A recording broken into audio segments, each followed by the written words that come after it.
Bismillah, Assalamualaikum warahmatullahi wabarakatuh. Alhamdulillah wassalatu wassalamu ala rasulullah maba'du.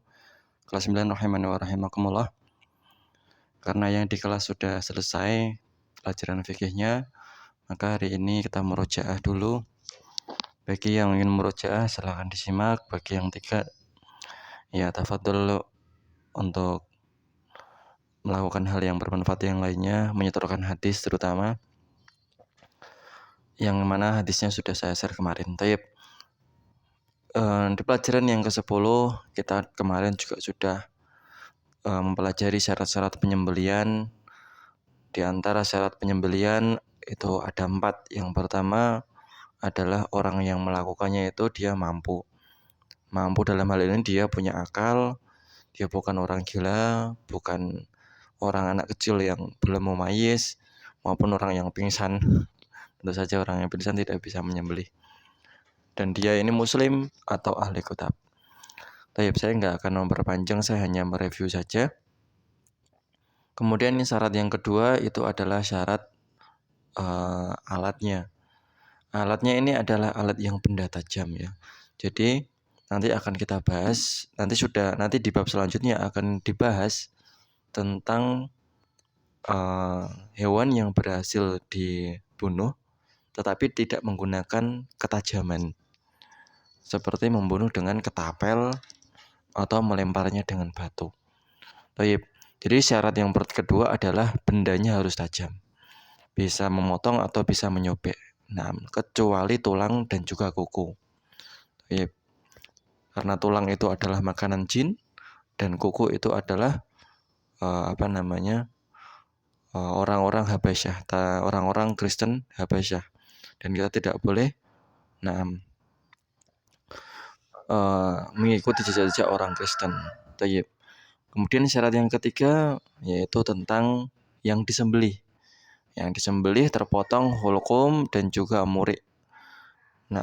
Atau salah satu dari wajdain, hulqum dan juga murik. Hulqum jalur nafas, murik jalur makanan. Baik. Jika tidak mampu, maka boleh menyembelih di tempat manapun yang mana itu bisa melukai dan juga membuat tewas, membuat mati binatang sesembelihannya. Contohnya kemarin sudah saya contohkan ya, kalau ada sapi kecemplung di sumur nggak bisa diangkat, ya udah daripada mati di sumur disembelih di sumur dengan cara ya sekenanya saja. Yang keempat adalah membaca tasmiyah, yaitu membaca basmalah.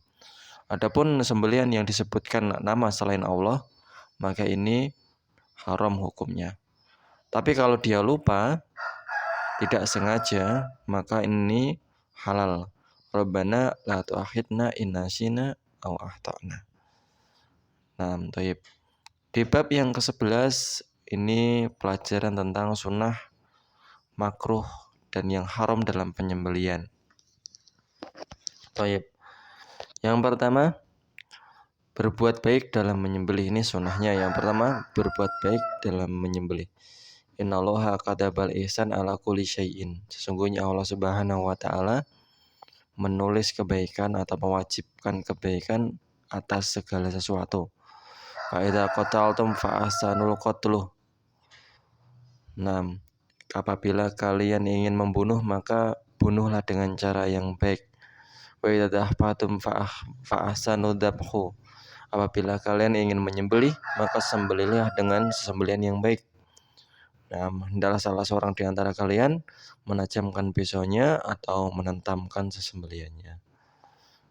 Nah, di antaranya yang pertama dari hadis tersebut diambil faedah, dikatakan dia baik dalam menyembelih adalah menajamkan pisau. Yang kedua, menjalankan pisaunya tersebut dengan kuat dan cepat. Yang ketiga, kasih sayang terhadap hewan yang ingin disembelih, diperlakukan dengan baik, diberi makan. Yang terakhir, memotong kedua wajdain dan hulqum serta murik agar cepat keluar rohnya. Jadi dalam sembelihan pun kita juga dianjurkan untuk berbuat baik. Kemudian yang kedua, nahar untuk onta dan zabhu untuk selain onta. Ini sunnahnya. Bila terjadi sebaliknya maka tidak mengapa. Yang ketiga, onta di nahar dengan keadaan berdiri, ya ini, dan diikat kaki depan yang sebelah kiri. Ini berdiri kalau bisa, kalau nggak bisa ya sebisanya. Yang keempat, menghadapkan hewan yang disembelih ke arah kiblat ketika menyembelihnya, seperti menghadapnya mayit.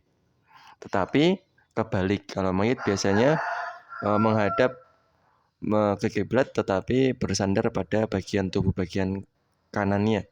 Tapi kalau dalam sembelihan maka menyembelihnya itu disandarkan kepada tubuh bagian kirinya. Kemudian meletakkan kaki di atas tengkuk hewan sembelihan untuk menguatkan dan mengokohkan dalam menyembelih. Yang terakhir, menambahkan takbir setelah tasmiyah. Jadi baca basmalah, bismillah, Allahu Akbar. Sunnah. Nggak pakai Allahu Akbar, nggak apa-apa. Tayyib. Sekarang yang dimakruhkan dalam penyembelihan. Yang pertama, mengasah pisau dalam keadaan hewan yang disembelih itu melihatnya. Nah, afala qabla hada auturidu antami tuha mautata ini, apakah engkau ingin mematikannya dengan dua kematian? Nah, hewannya melihat, wah ini saya mau disembelih. Udah merasakan kematian sebelum kematian itu datang, ini nggak boleh. Makruh hukumnya. Yang kedua, menyembelih hewan dan hewan yang lain melihatnya. Temennya lihat temennya disembelih. Yang ketiga, menguliti hewan atau memotong leher sebelum ruhnya keluar. Belum mati udah dikuliti. Yang keempat, menyembelih dengan alat yang tumpul. Ini juga makruh hukumnya. Kemudian yang haram, mengikat hewan dan menjadikannya sebagai sasaran pelemparan. Ini tidak boleh. Ini berarti ya mereka menjadikan, ya misalnya ini ayamnya diikat kemudian disalib dan dilempari sampai mati, dirajam ayamnya, ya enggak seperti itu. Nah Rasulullah SAW antus baro bahaim. Rasulullah SAW melarang dari tusbar, perbuatan tusbar ya tadi, mengikat hewan gak bisa lari kemana-mana kemudian dilemparin sampai mati. Bahaim, hewan-hewan. Yang kedua, menyembelih hewan yang boleh untuk dimakan tapi bukan untuk dimakan. Nah, jadi ya dia hobi membunuh aja. Ini orang psikopat juga. Dia hobi membunuh hewan-hewan tapi dibiarin aja hewannya.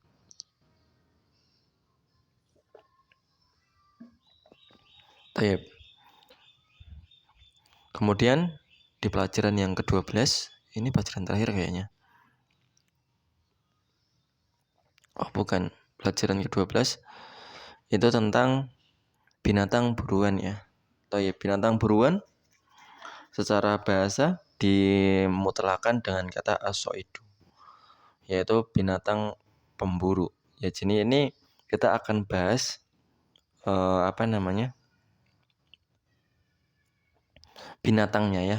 Entah itu kita binatang yang diburu maupun binatang yang digunakan untuk berburu. Nah, hukumnya pada dasarnya memburu dibolehkan apabila memiliki tujuan yang benar, seperti mau dimakan atau mau dijual hasil buruannya. Dan dari hadis dari Adi bin Hatim radhiyallahu anhu, qala qultu ya Rasulullah inna nursilul kilab al-muallimah. Ya Rasulullah, kita ini mau berburu dan melepaskan anjing yang terlatih. Jadi mu'alim, anjingnya mu'alimah, anjingnya berilmu. Qala, maka Rasulullah SAW mengatakan, kul makan, ma amsakna alaika, apa yang ditangkap untukmu. Qultu wa in qatalna.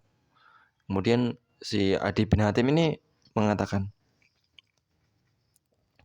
Qultu, aku mengatakan wa in qatalna, meskipun dia membunuhnya, dalam anjingnya meskipun ketika menerkamnya ternyata ikut mati juga binatang yang diterkam tersebut. Ya meskipun wa in qatalna, meskipun dia membunuhnya. Kemudian Adi bin Hatim berkata lagi, wa inna narami bil mi'rad, Naam. Sesungguhnya kami melempar dengan mi'raj, yaitu kayu yang tajam yang pada ujungnya bisa menembus badan binatang buruan. Maka Rasulullah SAW menjawab, Kul ma khoroqa ma khazaqa wa ma asoba bi'ardihi fala ta'kul. Nah, maka makanlah yang terkena dari lemparanmu yang tajam. Nah, tapi kalau kena yang tumpul, jangan dimakan. Tayyib, gitu. Jadi ini boleh seorang itu berburu menggunakan tombak. Tombak itu kan ada dua bagian ya. Bagian yang awal dan bagian yang atas. Yang atas tuh nggak lancip. Yang lancip yang bawah. Nah, kalau ternyata terpukul hewannya dan kemudian mati, bukan karena ketajamannya, tapi karena terkena lemparan tombak, pukulan tombak, maka ini tidak boleh. Harus kena lemparannya karena benda tajamnya tersebut. Nah, diharamkan perburuan dalam keadaan berikut. Yang pertama, ketika dalam keadaan ihram untuk haji maupun umroh, ini nggak boleh. Yang kedua, apabila binatangnya itu ada di tanah haram, ini nggak boleh juga.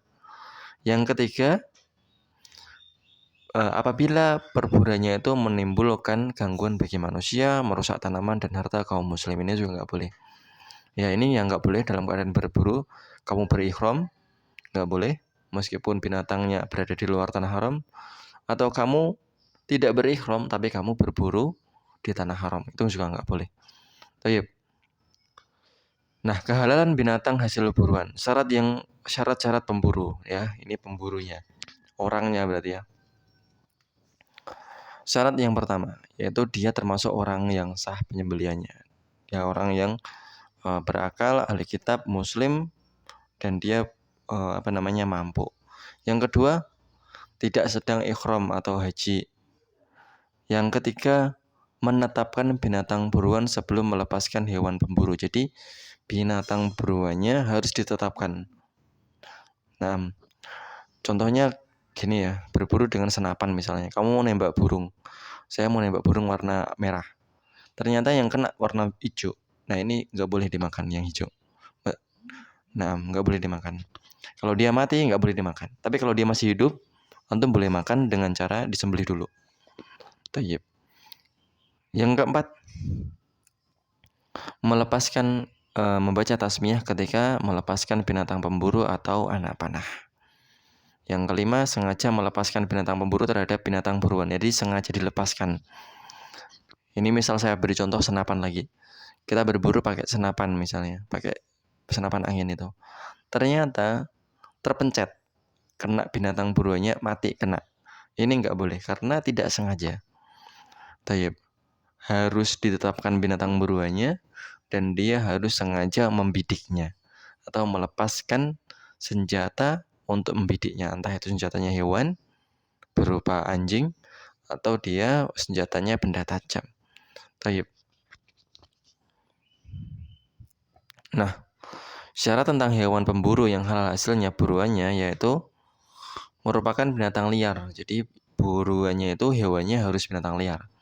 Nggak boleh binatang jinak. Nah, kemudian yang kedua, bukan milik orang lain atau berada di daerah konservasi. Antum tahu daerah konservasi ya? Daerah pelindungan hutan. Yang ketiga, binatang buruan itu mati karena terluka, bukan karena beratnya alat atau terkena pukulan dari lemparan alat tersebut atau ketakutan karena kerasnya suara. Jadi harus kena dengan ketajamannya.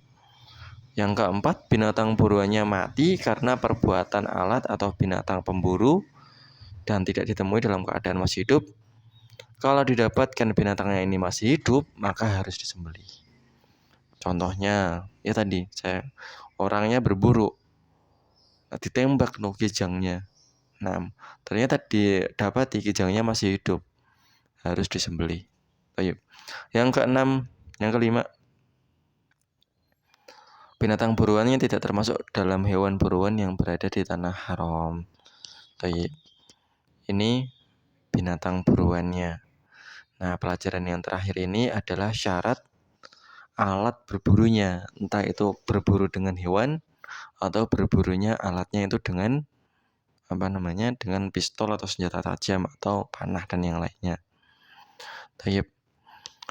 Yang murojaah yang ke-13 ini kita pending di pertemuan depan ya, karena udah 15 menit. Assalamualaikum warahmatullahi wabarakatuh.